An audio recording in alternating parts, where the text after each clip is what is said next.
Gennaro Gattuso. What made him so good? Why was he a guaranteed starter for some of the best AC Milan and Italian national team sides? Let me show you.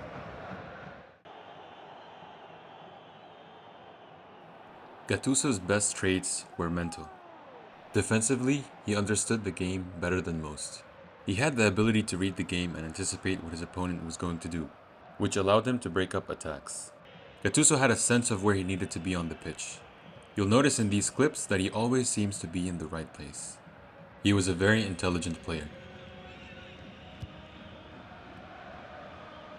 As I was analyzing these clips, I was actually surprised by the amount of times that Gattuso would win the ball and then AC Milan would hit a counter based on that.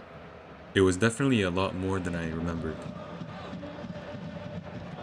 This guy was so good at tackling that it seemed like his feet had magnets. Gattuso was famous for his intense and aggressive style of play. He didn't hesitate to quickly challenge opponents, putting them under huge amounts of pressure and causing them to make mistakes. In every tackle, he was giving it his 100%. From the outside, it seemed like a simple formula. Gattuso wins the ball in midfield, and AC Milan counterattack. Just look at this clip. Gattuso wins the ball, Pirlo quickly releases it, eventually Kaká gets the ball, and AC Milan almost score. Here's another example of how his defensive contribution directly leads to a goal.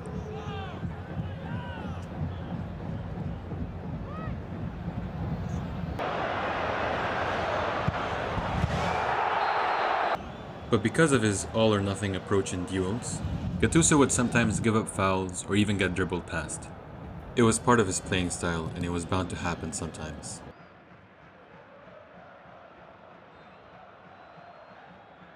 Even when he gave up fouls or was beat, he always seemed really close to winning the ball, again showing his high football intelligence. Gattuso also knew that giving away a foul was sometimes a necessary evil to stop an attack. He was also pretty quick, especially during his 20s, which allowed him to keep up with attackers and match them for pace.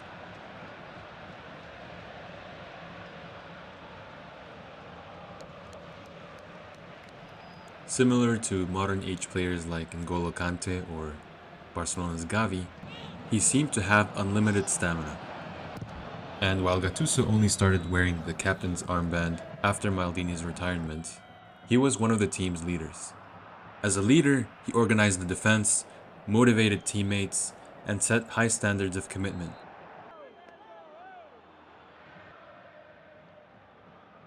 If you've ever played in a football team before, you'll know that playing with someone like Gattuso makes your life a lot easier. He'll fire you up, he'll fight the opponents for you, he'll argue with the ref for every decision. He'll be everywhere.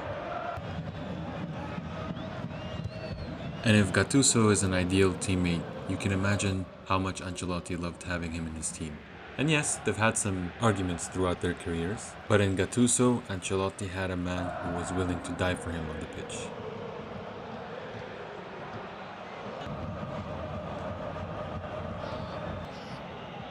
A lot of people think that he wasn't good on the ball. And maybe that's true if you're comparing him to someone like Pirlo or Seedorf. However, he was still good enough to make it into AC Milan and Italy's first teams. He was more than capable of distributing the ball and moving it forward when needed.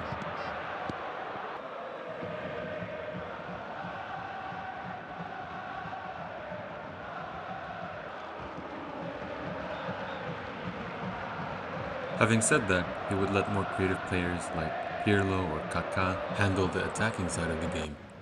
This clip here is an exaggerated example of how he literally hands it off to Pirlo so that he can start the attack, which then leads to a pretty dangerous chance from Kaká.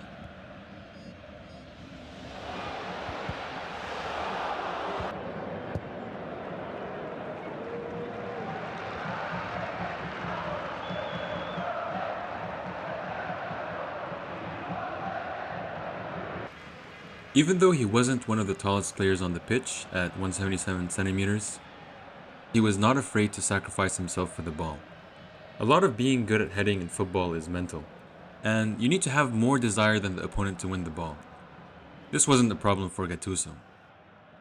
This is him winning a header versus Chiellini, who's 10 centimeters taller than him.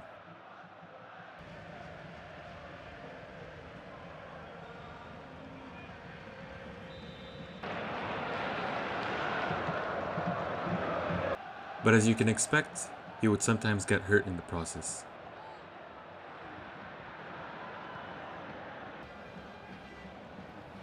But more often than not, he would insist on returning to the pitch and continue playing as if nothing had happened. Gattuso was a true gladiator. He was a valuable team player, intelligent, and on top of it all, a mentality monster.